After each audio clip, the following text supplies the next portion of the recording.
Hello everyone, and welcome to today's SANS webcast. SOCs grow up to protect, defend, and respond. Results of the 2017 SANS Survey on Security Operations Centers, Part 1. Sponsored by Carbon Black, Endgame, LogRhythm, NetScout Systems Incorporated, Threat Connect, and Tripwire Incorporated. My name is Carol Auth of the SANS Institute, and I will be moderating today's webcast. Today's featured speakers are Chris Crawley, Principal SANS Instructor and Course Author for SANS, Alex Valdivia, member of the Threat Connect Research Team, Jame Carder, CISO and VP of LogRhythm Labs, and John Marcotte, Director of Product Management at Carbon Black. If during the webcast you have any questions for our presenters, please enter them into the questions window located on the GoToWebinar interface at any time. Please note that this webcast is being recorded, and a copy of the slides and recording of this webcast will be available for viewing later today and can be found on the SANS registration page. And with that, I'd like to hand the webcast over to Chris. Greetings. Thank you, Carol. Thank you, everyone, for coming. I want to thank also John, James, and Alex for taking time to share their thoughts. We have been working on the SOC survey for a little while, and I'm excited to talk about some of the things that we found from the information that people provided. I did also want to mention that tomorrow there will be another webcast starting at 1 p.m. again. You can register for that at this webcast link at www.sans.org/webcasts/103942. I want to start with a little bit of information about the people that responded to our webcast. It was something that was a little bit different than most of the composition of surveys that we actually had done in the past. In this case, banking and finance as well as cybersecurity providers were among the most represented. Typically, we see government as actually a larger participant than the providers themselves. A little over half of the people said that they were listed as their headquarters in the U.S., and about 20% of them were out of Europe. Of course, the survey paper, which is forthcoming, has a lot more details on all these different aspects of who the people were and what they are doing in their SOC. So the approach to architecture was one that I think most people are interested in, how people are coordinating among their teams, and this is just the perspective of the SOC itself.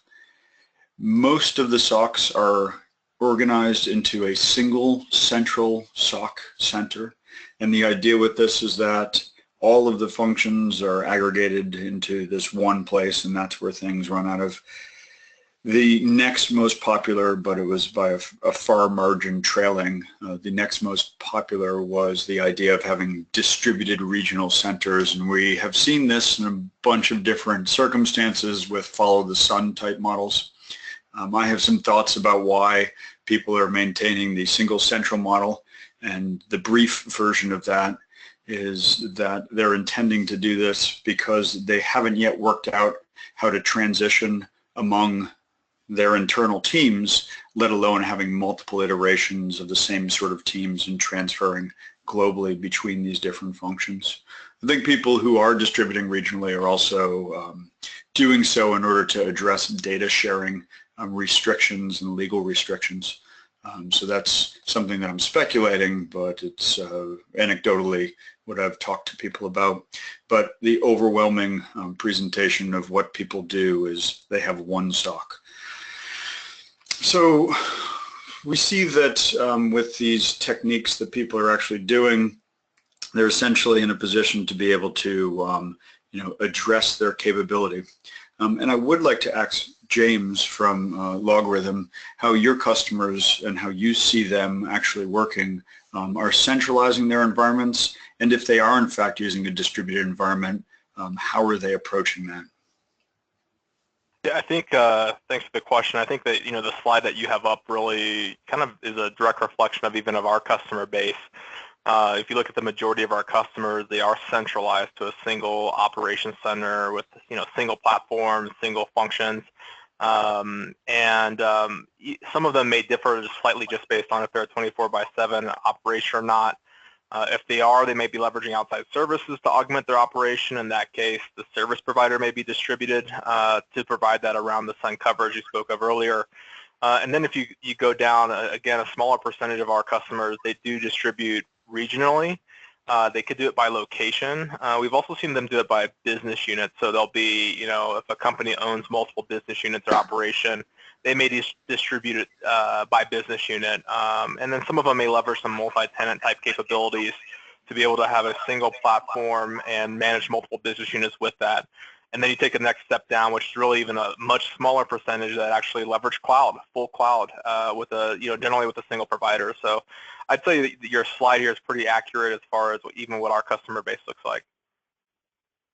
So that's a good insight. So the respondents reflect what you're seeing in the space. It's good to have consistency. I think that one of the challenges that people are seeing is that when they have a centralized capability, it lacks the specialization of the various locations and those needs that need to be tailored to those locations.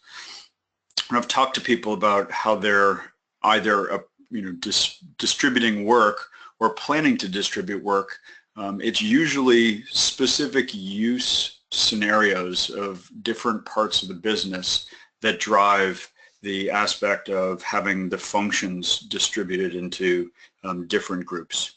And then, of course, the other aspect of it is the coverage.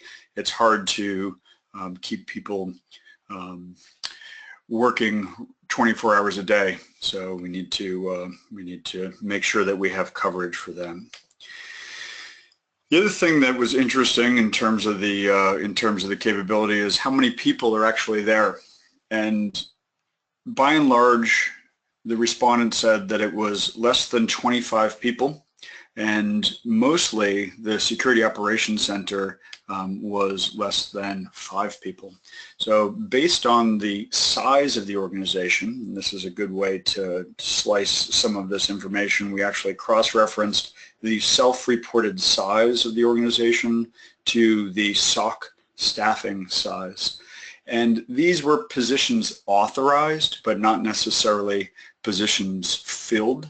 One interesting thing that we found was that, in fact, positions were largely filled by most of the respondents. A lot of times we see or hear data that suggests that there's a lot of positions open, but at least with the people who were responding to us, they said that they were not actually lacking in terms of staff members. A little bit about what they can do. We asked questions both in the preventive and detective vein. It was interesting because some of the technology that we included might not directly be considered preventive, such as something as a network intrusion detection system, but the notion behind that is perhaps if you do detect it and are able to intervene, you can prevent the performance of whatever the action the threat actor is trying to do. But as you would expect, a network-based intrusion detection and intrusion prevention capability was substantially more common than anything else. And what's interesting, at least to me, is the technique of application whitelisting, which is a host-based capability, is one that has been cited as being quite effective in terms of attacks on information systems, but is largely not addressed within the security operations centers. So I'll cite as a reference, and if you haven't read this document, I suggest you look it up, download it, and review it. The Australian Signal Directorate reviewed the breaches and incidents inside of Australian federal government computers. And then from the information that they had in that study, actually looked at what steps could have prevented the compromise from ultimately occurring. And the top mitigation strategy cited by ASD was the application whitelisting capability. And many times people say that this is too complex of a thing to do, but I'll cite as an example, Apple's iOS is a worldwide, quite complex distribution that implements application whitelisting. So I'd like to ask John Marcotte from Carbon Black, and I know that we all basically want to prevent bad things from happening, but it seems like we can't really get that together entirely. So what are a couple of things that Carbon Black does to help the SOC be more effective at detecting and providing response, and hopefully doing that in time to actually prevent that bad thing from actually happening? Thanks, Chris. So Carbon Black provides continuous and centralized recording of processes and actions that occur on the endpoint. So similar to a surveillance camera in a bank, this provides a historical record of every day's event. So as an attack is identified, whether by Carbon Black or by other technologies, security analysts can use Carbon Black to observe the attacker, their tactics, techniques, and procedures, and identify the root cause of the infection or a breach. And so utilizing the Carbon Black product, you have the ability to kill malicious processes terminating the application. You can ban malicious binaries, preventing them from running anywhere else in the network. And you can isolate affected machines, preventing them from further lateral movement within the infrastructure. We'll cover this information a little bit further later in the presentation. Great, thanks, John. This is a capability that, again, everyone wants to have, but people seem not to be actually deploying it according to the data that they provided to us. And in the absence of being able to prevent everything, detecting it and then intervening is the technique that we're using. The other thing that happens with the SOC is that SOC needs to be able to interact with the rest of the business. And typically the concept of this is that there is some other network operations center that has the capability to intervene with move, add, change type requests of the network, monitor performance on the network, potentially perform tasks like deploy containment type changes into the network. So we were curious about the SOC's relationship with the NOC. I've heard organizations talking about intending to deploy what they call a NOSC, N-O-S-C, so it's a Network Operations and Security Center. So the question was, how do you do this within your organization? Some companies said, well, we don't actually even have a NOC. 20% or thereabouts of people said that. There were other circumstances, but it is disconcerting to me to see that only 20% of the people said that we have an ongoing coordination with our NOC. I also see this notion of federated data as a very important component, and the idea that there's visibility across the teams so that deconfliction and rapid determination of whether they have a performance issue, a security issue, or a security issue is something that's actually quite important. I was a little disappointed in these numbers, frankly, but I think that most people, at least anecdotally, who I've spoken to have indicated that this is the state of affairs currently. An interesting additional component of what we looked at was the idea of who is doing the work internally and what components or functions or technical capabilities were pushed out to third parties. It is a common circumstance that we don't have enough resources, and so usually we look for a situation where we have a third party who's going to be able to help us with a specific capability. So the things that we saw that were commonly outsourced included threat research, digital forensics, monitoring, and e-discovery. Some people actually object to inclusion of e-discovery into the SOC. I think it's the right thing to do if you don't already have established e-discovery in your general counsel or legal team in terms of doing that collection. Most of the technology that we have can support e-discovery. So hopefully we didn't lose Alex, but Alex, I wanted to ask you, since Threat Connect is in the business of threat research, can you tell me a little bit about how that research is used in order to orchestrate with the SOC and support the behavior of that SOC? Absolutely, yeah, that's a great question. So, like you said, I work on the Threat Connect research team, and so our research provides analytical context about threats so that SOC analysts, for example, don't have to start from scratch when responding to or investigating those threats. Great. This is one of those things that I've heard kind of both sides of this in terms of some people saying, well, I don't have a, I don't have to worry so much about the packet per se because an attack packet's an attack packet. But for people who actually use threat intelligence quite effectively, I'm pleased to hear that they are able to determine what the best way is in order to deal with a particular attacker. I hope that many people are using this proactively rather than just from a forensic and wrap-up perspective. But the sort of risk with threat research being pushed out to a third party is that that intelligence is in some ways not tailored to the organization. So what I hope for organizations who are using third-party threat research is that they learn how to leverage that in order to tailor it to their own information systems, and then work through that information and ultimately start to gather some of that same data internally. So oftentimes the threat research is useful from a third party, but then the other thing that's really quite valuable is the platform and the appropriate practices that go along with using a third party in order to facilitate that. So I want to talk about just a couple of wrap-up points. I think that this is somewhat of a quick view of the. Oops, I think that we just there we go. This is a couple of wrap-up points. First of all, the idea of having a centralized SOC is what most people are doing.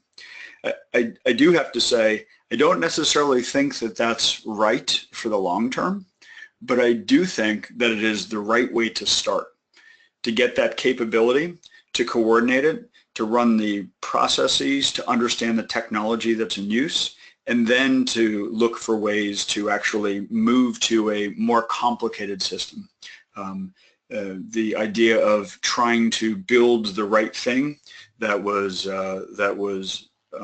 is needed for the organization is the right approach, and in some cases you might need to design a worldwide SOC capability, but that is less common.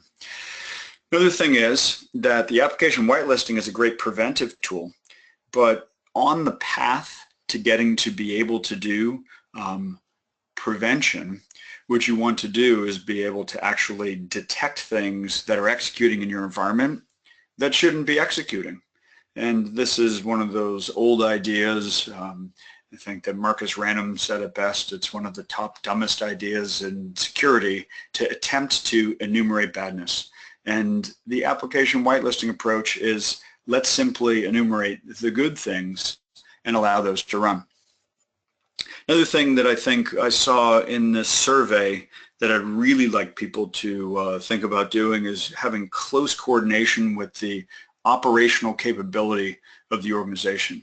This is a circumstance where there may be substantial failure, and it should be a case where there's seamless handoffs between the network operations team and the security operation capability.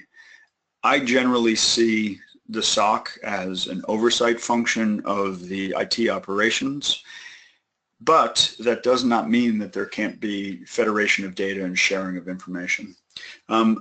Additionally, I think the notion of outsourcing is one where many companies are not strategic enough with their capability of outsourcing. Outsourcing should be used to augment current efficiencies and should be placed in a way that allow that organization to select which things the organization can maintain internally and can look for external partners who have expertise across broad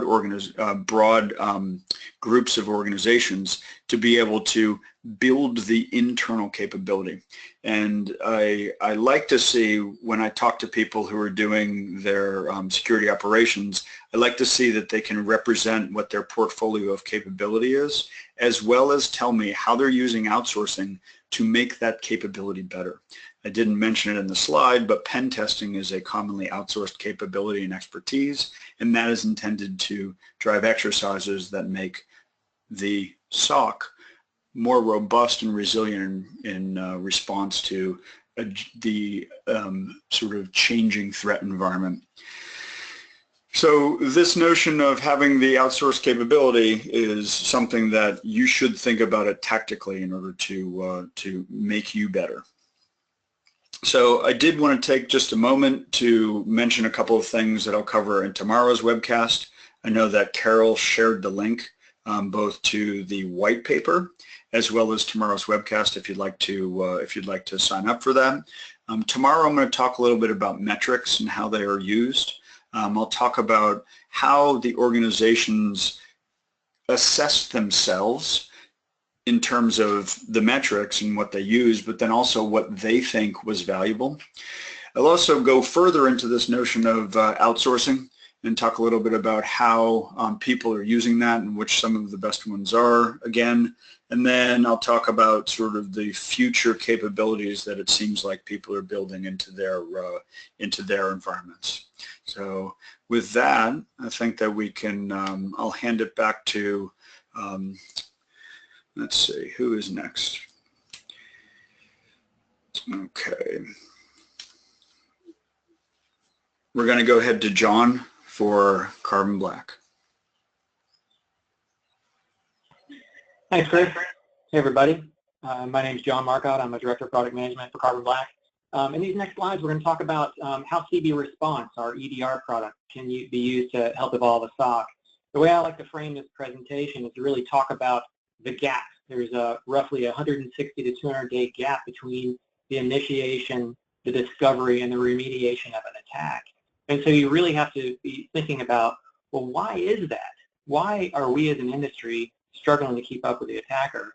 If you take a look at the top controls that are identified as deployed through the survey respondents, there are limitations in the data sets that are being pulled by these technologies. My previous background experience is working for 10 years with MSSPs, and in those security operations centers, I sat with SOC analysts, I looked at the effectiveness, and understood that when an alert triggers, you have to have the ability to understand, is an asset critical, sensitive, or regulated?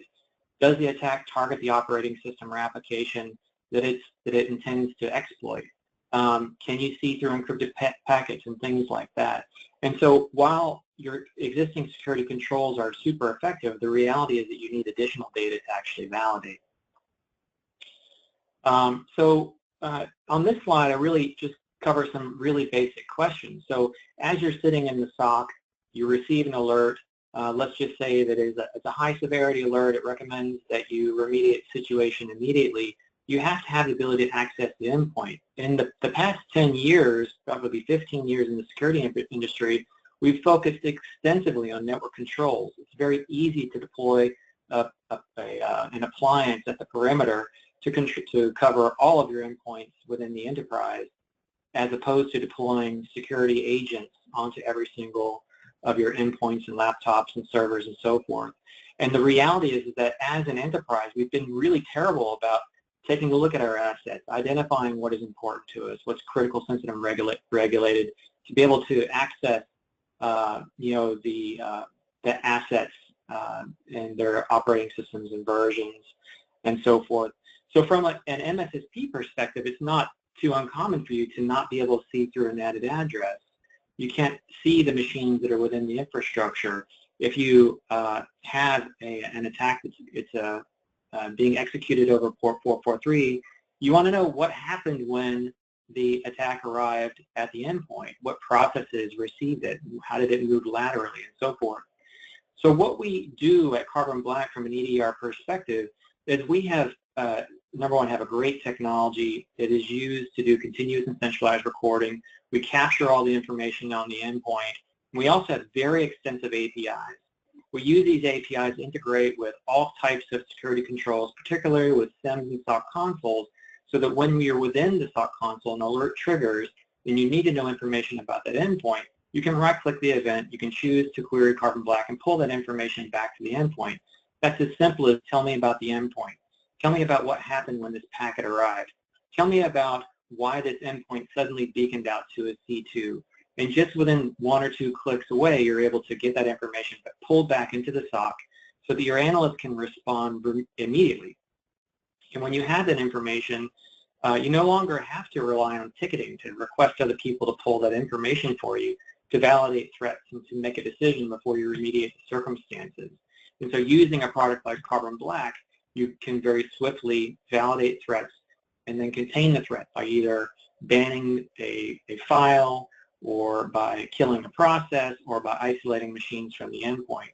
And so utilizing these techniques, you're able to collapse the gap, this 200-day gap between the attack and the initiation. So what you'll find, I move to the next slide, is that Carbon Black captures all file activity, all process, so parent and child process activity. Anybody who modifies the registry or makes any accesses to the registry, any netcoms or network activity that occurs. And so by consolidating all this information, we're able to visualize the attack so that you can take a look at the parent-child processes to identify root cause. We have the ability to integrate threat intel into our infrastructure. And the bottom line says minimize resource impact. And I would say that there's 2 ways to consider this. That means that it is a lightweight sensor that sits on your endpoint. But I would say from a SOC perspective, minimize resource impact is the fact that you have the data necessary to make your intrusion detection prevention more effective, to make your secure web gateway more effective, to make your SIEM more effective by validating on the endpoint. That saves you time and money that you can reinvest back into your SOC. So CB Response, again, it's a next generation endpoint detection and response product. It allows you to take action immediately, and it eliminates the unnecessary manual effort and research delegation to ask someone else to do work for you. Thanks, Chris.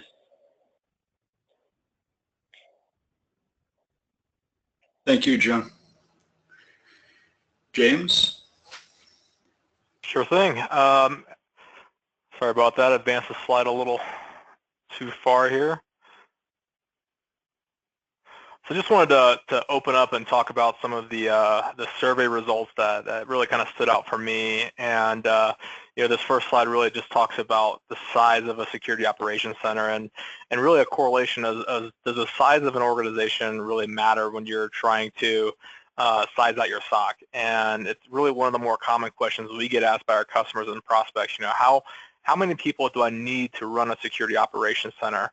And you know, they always assume there is a direct correlation between the number of employees and the actual size of the SOC. And I found it interesting that the survey results showed that the most popular answer for SOC staffing, as we talked about earlier, was 2 to 5 people, and that ranged from companies anywhere from 100 people to 10,000. So it's a pretty wide gap there as far as to have the same answer, 2 to 5 people across the board. And the numbers didn't really jump past the 2 to 5 mark until you hit well over 10,000 employees. So I think that really relates to a combination of things. You know, at first I look at, you know, I think in addition to the number of employees you have, really it's really the business that you're in as well.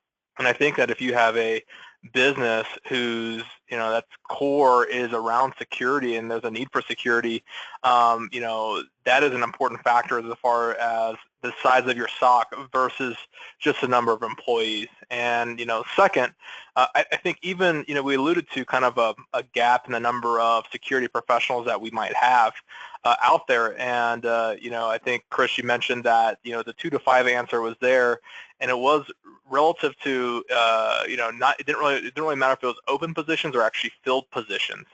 And, you know, one of the things that I've looked at in the past is, you know, at a certain size and a certain number of, you know, since there is a shortage of security professionals that are out there, even if you opened up slots beyond the number of 2 to 5, can you actually even fill them?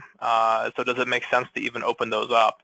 And then the third point really is around, once you get above 10,000 people, I think the industries, larger companies tend to be more regulated, forcing security to be really central and critical to the business. So I think that's why you see the jump and spike potentially whenever you hit the 10,000 employee mark. The other interesting piece that we looked at was, coordinating of in-house and third-party services. And, the three that we saw were the top outsourced or augmented services, you mentioned earlier, were threat intel, pen testing, and DDoS mitigation. And I think it is to be expected. You had mentioned that third-party pen test gives you an unbiased look, gives an opportunity to test your security operations center. But I also think that if you look at a lot of the regulations that are out there, they often call for a third party to do pen testing work. And so if you look at that combination, it really wasn't surprising to see pen testing as a part of one of the top outsourced or augmented capabilities. Threat intel is interesting as well, as a lot of companies that we run across don't either have the capability of their own internal threat intel team, or they just simply augment it anyways. There's a ton of threat intel companies that just look at threat intel. And a lot of them have easy integrations with security operations centers, and they have a whole team dedicated to threat intelligence. So I'm not actually surprised seeing threat intel as the top mark for an outsourced capability. And I actually think it's okay. One of the things that we talked about earlier was being able to, we kind of alluded to being able to operationalize this. And I think as long as you can operationalize, your outsourced capabilities with your in-house capabilities, I think it's actually provides a ton of benefit. Not every single company has the right answers to everything. So if you get outside third parties involved, they could really provide some context and apply context to everything that you see inside of your operation. And I think with that outside context and the inside knowledge of your company and your business, it's really going to help you detect and respond to events and incidents much faster. The growth of the hybrid model, one of the things I also thought was interesting was in-house versus outsourced, and I looked at this from the perspective of cost. You look at in-house skill sets, administration, planning, and architecture. So, you've got folks in-house that are saying, this is how we're going to build it, this is how we're going to fund it, this is how we'll staff it, this is the strategy we'll take. They set the plan in motion. And then they've outsourced all the really expensive skill sets, digital forensics, threat research, incident responders, people that are on the outside that can help them. And not only are these expensive skill sets, but they're also hard to hire skill sets. So I found it interesting from what was outsourced versus in-house, that they had the kind of fundamental foundational stuff in-house, but then all the expensive, hard to find skill sets outsourced. And then finally, looking at, we alluded to the whole aspect of coordination with the NOC. And, I also found that disappointing around the lack of coordination between the SOC and the NOC. And, if I look at an effective security operations center and organization, you really need to have that automation and orchestration and workflow between the SOC and the NOC, and your goal as a SOC to have visibility into everything. And I just find it hard to believe that there's not more coordination with the NOC to help aid in that visibility and share some of the data and make it federated, versus splitting it off and maybe having two sets of the same data or things of that nature. And I think the NOC can actually really help you reduce the time it takes for you to detect and respond to everything, just because a NOC may think of something as an outage, but it actually may be related to a security incident. And the better connectivity that you have with your NOC and the ability to automate process and workflow and have that all in a single platform, it's just going to make you a more effective security operations center. And I think my time is up, so I'll hand it off to the folks from Threat Connect. Great, right, thank you, Alex.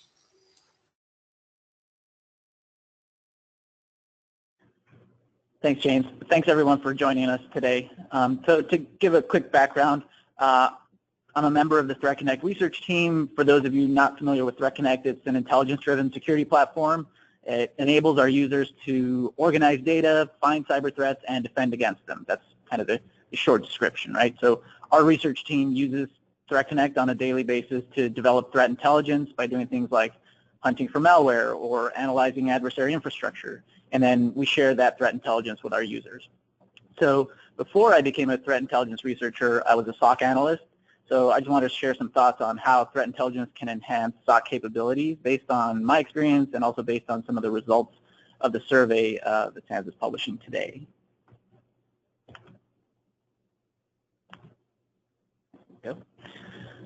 So to me, one of the very interesting findings is that threat intelligence functions are pretty low on the list of response services most commonly provided by the respondent organization's SOCs. And note that that wasn't a single threat intelligence category that was found to be relatively uncommon. It was actually various, very specific items that are all clustered at the bottom of the list, and those are all, pertain to threat intelligence. In contrast, as we saw in an earlier slide, threat intelligence as a category was a relatively common detection capability provided by SOCs in the survey. It was, I believe it was number 6 on the list. So there's a little disparity there, and I think it's useful to ask, why is threat intelligence as a whole, reported as a very common service, while those individual functions are low. So I think one possibility is that organizations are equating threat intelligence with just plugging in a feed of malicious indicators and using them in conjunction with their existing defensive devices and their existing processes. And while that's certainly beneficial and it's part of a good strategy, I think there's a lot more to using threat intelligence to enhance SOC operations. I'll talk about that here. Let's see, next slide. Ooh, I think we might have advanced quite. Let me click back. Sorry about that, folks. All right. So in order to really leverage threat intelligence and in order to deliver on the assurance to your leadership and to your users that, yes, we are using threat intelligence, I think it's important that you have a central location, like we've been talking about. Chris talked about seamless handoffs between teams, right? So we need to have a central location where you can integrate threat intelligence feeds, security tools, and even better, do that in such a way that you can take advantage of the knowledge across teams in your organization, across organizations within your industry, and even across the broader security community. One of the biggest benefits of using an intelligence-driven platform to do this is that you have access to contextual data that pertains to the threats that are relevant to your organization. And that data is both quantitative, things like indicator observations and false positive counts, for example, and qualitative, so analytical insights that go beyond an indicator and actually shed light on the campaign or the adversary that's associated with a particular incident. And finally, I think it's important to use a platform that enables you to put threat intelligence into action. So many of the functions that we performed as SOC analysts and as threat intel researchers used to be very manual. You could spend hours clicking and typing and not having to use your brain at all. But now we have access to intel-driven orchestration, right? In Threat Connect, we call it playbooks. And they're a really good way to make the automation of security processes accessible to a wider group of users. So now I'm no longer stuck with performing these time-consuming, repetitive tasks and just waiting and sometimes praying for a programmer to script me out of that that process. Now I can use playbooks to design and automatically enrich indicators or send information back and forth between tools, and I can really focus on the important part of my job, which is analysis and decision making that actually requires brain power. So yeah, I encourage those of you who don't have a Threat Connect account to check out the platform. I really feel like I just covered the tip of the iceberg in terms of all the features that our team uses on a daily basis. So if you want, you can sign up for TC Open. That's a completely free version of an account. And also, please feel free to reach out for more information on the different product and different deployment options that we have. So thanks very much. With that, I'll turn it back to Carol.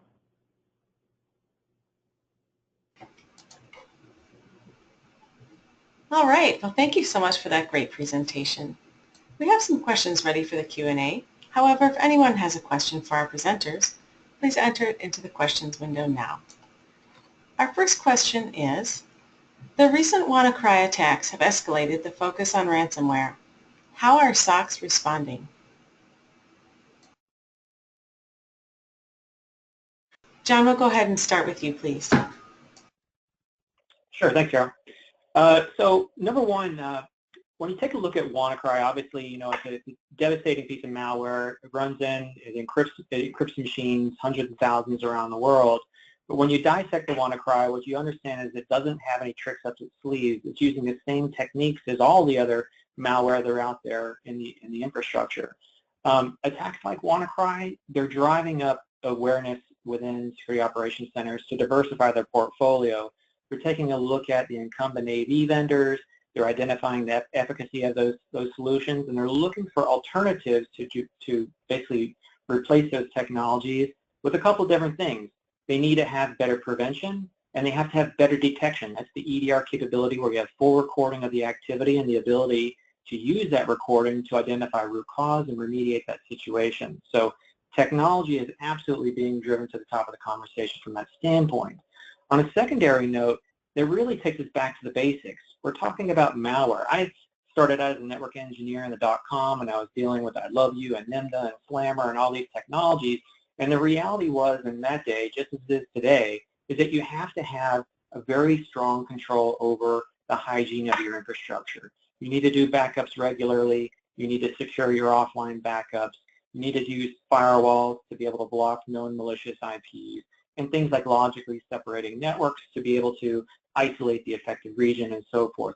Patching is absolutely one of the most critical things to be able to address the situation and remove the flaw within Microsoft. There's a variety of these types of solutions. They're all covered within the Carbon Black blog, and we're happy to talk about it outside this call if anybody else is interested. Would anyone like to add to that? This is Chris. I'll go ahead and add something. I would hope that most security operations centers would respond to WannaCry with little more than a yawn, knowing that they needed to move through their same process and procedure that they do for updates that come out that they need to respond to in a critical nature. This is something that I talk about in terms of operational tempo. My expectation is that a group of people in a security operations center can and do on an ongoing basis deal with things where they need to change the tempo of the normal patching process. We know this is going to happen. It happens all the time. Ransomware is successful because people essentially don't have backups and rely on systems that have fundamental flaws which cannot be mitigated. These practices, while common, are practices which put the security operations in a position where it's much more difficult to defend the environment.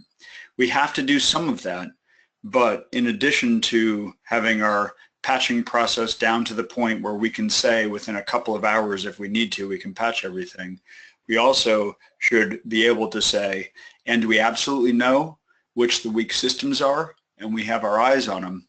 And if something bad does happen to that critical system that can't be patched, we know how to recover from that quickly as well. This is James. Just to piggyback on that one too, I think a lot of security operations centers, I mean, let's be honest, a lot of times we can be compensating controls for poor IT hygiene. So patch management obviously is one of those aspects of things. And to be honest, even though a lot of the security operations centers scrambled, in most cases to get signatures out or do things to be able to detect and respond to this effectively, the patch from Microsoft came out weeks ago, or at least prior to the actual incident. And I think one of the responsibilities of the security operations center that maybe they don't take on as often is to be knowledgeable about those things and drive the organization to push patching and push those things in place and really be the compensating control there before they actually get exploited and an incident happens. So, that's something that I think a lot of security operations centers don't take on that they probably should, is being that effective control up front before the incident happens by enforcing and regulating the company into pushing patching as they should. All right, thank you. Alex, did you want to add anything? Yeah, I think so.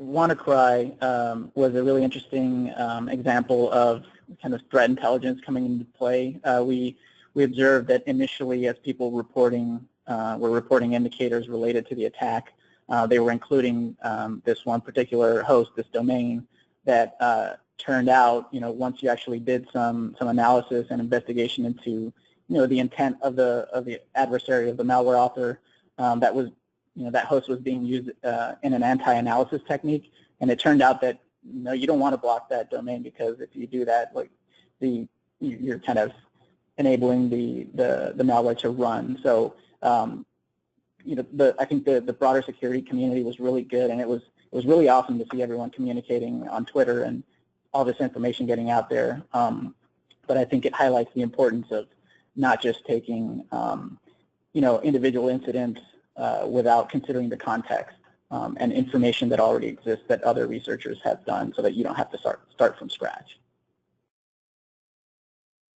All right, thanks. What is better, having centralized SOC or distributed over the locations geographically? And Chris, let's start with you, please. Absolutely. Better is such a difficult thing to address. So let me generalize and address that in sort of a contextually independent circumstance, because I could be convinced of other answers for specific companies. I would say that better in general is a single central capability that has all of the functional aspects. I talk about SOCs in terms of steering in order to be able to coordinate with the business, the idea of having some command capability where we interact with constituents, having network security monitoring, incident response capability, threat intelligence, forensics, and this capability of self-assessment, which includes things like change management as well as monitoring patches and adjusting to the changing threat landscape. So I think that in sort of an abstract sense, the best situation is a centralized capability that has all of these functions, and they're all coordinated under a single unit of oversight or command or management, whatever terminology you use to describe that. I think that when, again, thinking about best, I think that when it's better to go away from that is when you need to have the capability to run your operations globally. If you have global capability in your organization, you probably need global security operations in order to be able to respond to the complexity of your environment. All right, thank you. Does anyone have anything to add?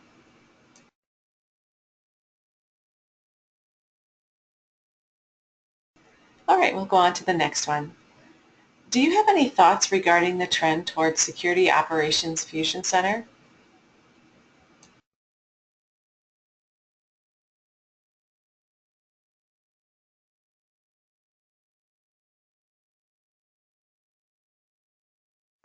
I'll go ahead and repeat it. Do you have any thoughts regarding the trend towards Security Operations Fusion Center?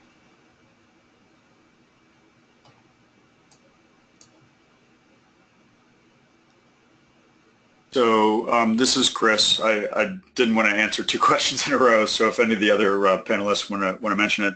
Yeah, the idea of the Fusion Center, I think that is a notion of having aggregation across multiple entities in order to be able to drive security operations across different groups. I think that this is, in theory, a great idea. I think that in practice, oftentimes these are established and become reasonable ways to provide that information clearinghouse and information sharing function. However, the biggest concern that I see, and I talk to people who work in these sorts of entities, whether they're national level certs or whether they're regional fusion capabilities across law enforcement, or whether they're industry fusion capability. The biggest challenge is that that entity has very little power within each of the organizations, and we end up with the sort of notional sharing without the real drive to actually coordinate among folks. So I think, James, if you want to go forward from there. Yeah, I think it's kind of interesting. These fusion center concepts has kind of been brought about in the government, and LogRhythm, we're headquartered here in Colorado, and in Colorado actually, and down in the Colorado Springs area, they're actually developing one of these fusion centers as well. But all of it's been kind of backed and pushed by the government, and it feels more of we've gone down this road before, and I think without a lot of strong involvement, a lot of funding, and a lot of accountability with it, they've never really been as successful. And a lot of times, by the time the Fusion Center has it and distributes it, the distribution mechanism has always been a huge challenge. But by the time they distribute intel or collect it or do their work, it's already too late. And I think the commercial sectors, a lot of the corporate companies and things like that do a better job of this with their clientele and client base than the fusion centers do. It's just a big operation, and it takes time and money, and I just don't think they've been very successful at that. All right, thank you. Can you give a good example of some of the things that NOC and SOC should share? Hey, it's John Marcotte. I'll take that one. So, really you're talking about the tale of two worlds, right? So you have people who are focusing on the network infrastructure. A lot of times, they also have to deal with critical assets within the infrastructure. And so they're dead focused on those assets, not necessarily security controls. And so what really needs to happen is when you're identifying a threat, maybe from a NOC perspective, you're identifying something volumetric within the infrastructure, so a large volume of events that are triggering an anomaly within your instrumentation. You need to be able to share that information over to the security controls to be able to take remediation within that infrastructure, and vice versa. I'll give you two examples. So if I identify an IP address or a domain that is sending malicious attacks or files to many machines within the infrastructure, it's important to be able to pass that domain or IP address to the NOC to be able to eliminate activity to that known bad address. Another example would be if, from a security control perspective, I identify an attack that's targeting a known vulnerable machine. If that NOC also controls critical assets, you'd want the ability to notify that a specific vulnerability is being targeted so that the NOC could go ahead and make any modifications to patching if that was part of their responsibility. And this is James. I think in short, the answer is they should share everything, to be quite honest.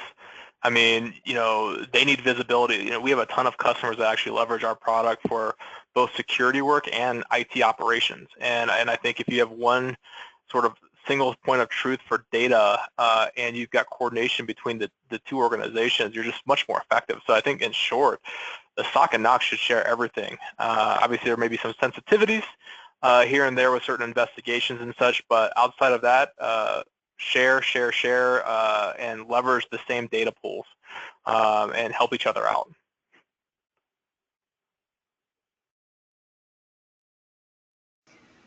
Okay, thanks. With such a shortage of SecOps professionals, do we think there will be any investment or an increased investment by a company into onboarding new employees or internships to bridge that gap between entry-level security people and high-experienced professionals?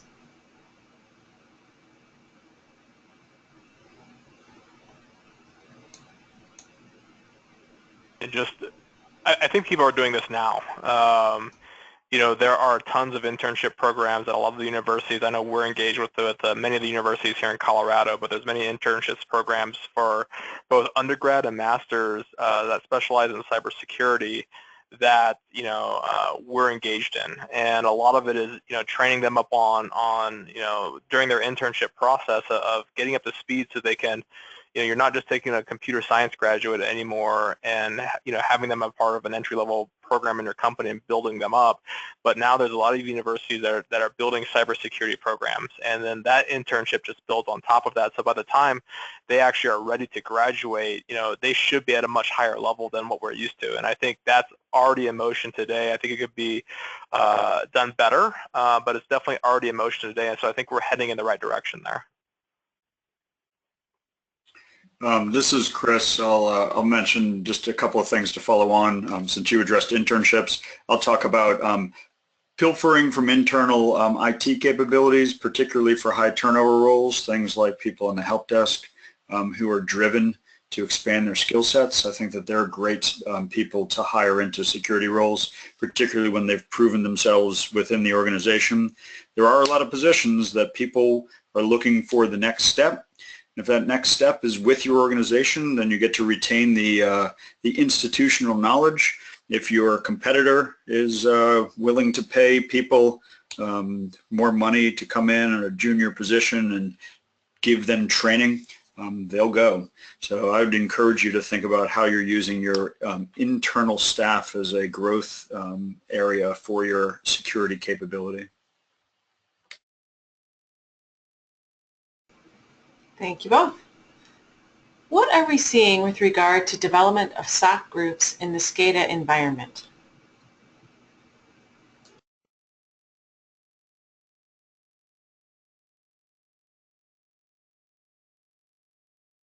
So this is Chris. I'll jump in again. I will say SCADA is an interesting one because they are typically quite well-defined networks with minimal change. It's difficult because usually our people who are tasked with monitoring these networks don't know anything about what SCADA is. So we have a challenge mostly from the skill set perspective, and I'm seeing a small number of companies kind of popping up to help to fill that gap, but there simply aren't enough resources of people who both understand computer network defense, network security monitoring, security operations, and incident response, as well as SCADA systems. And so the question was basically, what are we seeing in the trend in the environment for SCADA systems? If any of the other panelists want to handle it, specifically security operations related to SCADA systems. Yeah, this is James again. We've actually seen quite a bit of growth in security operations in the SCADA infrastructure, and a lot of it is around. You're right in the fact that not everybody understands, what a specific device is, or a lot of the infrastructure around SCADA. But as you mentioned, SCADA is fairly static without a whole lot of change, and therefore you can look at, a lot of times instead of relying on understanding the devices, you can understand how the device functions and what the behavior of those devices are. And we've seen a lot of growth in people developing content around, hey, this controller communicates with this device a certain way. There's certain protocols that are used and certain communication mechanisms. And if I see anything outside of that, alert me. And so they're using more of the behavior-driven approach to identify potential security threats versus having the need to have in-depth knowledge on every piece of every device in the infrastructure. Thanks. This next question is for Alex. Should part of the goal of outsourcing be to build internal skill sets? Hi, this is Alex. Yeah, that's a good question. I don't know if that would necessarily be the goal of outsourcing, but I think you can do those things concurrently.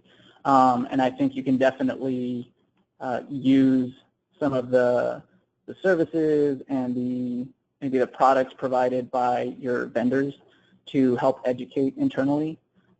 We do have quite a bit of cross-communication between teams within our company and within our customers' companies, so there's definitely learning that takes place in both directions too. So I don't know that I've gotten the sense that is the reason for outsourcing, but I think you can definitely have, you can kind of craft your programs in such a way that that kind of training can happen. All right, thanks. Would anyone like to add to that? Sure. I think another aspect, particularly with managed security service providers, they could offer you an opportunity for something called co-management. So In that example, you'd be able to have your own staffing program. You'd be able to access the user interface of your SIEM, of whatever security control is outsourced to a managed security service provider. At the same time, the MSS can receive the alerts, they can respond to alerts, they can tell you the techniques that they use to respond and validate threats. So there is an opportunity to learn on the back of the MSSP. It's not always a status quo. You may not get the option to co-manage some devices, but it can be negotiated at the initiation of a contract. All right, well with that, we're out of time. I wanted to call everyone's attention to a message I sent in chat for a link to be sure to register to attend part 2 tomorrow. And thank you so much, Chris, Alex, James, and John for your great presentation, and to Carbon Black, Endgame, LogRhythm, NetScout, Threat Connect, and Tripwire for sponsoring this webcast, which helps bring this content to the SANS community. To our audience, we greatly appreciate you listening in. For a schedule of all upcoming and archived SANS webcasts, including this one, you can visit sans.org/webcasts. Until next time, take care, and we hope to have you back again for the next SANS webcast.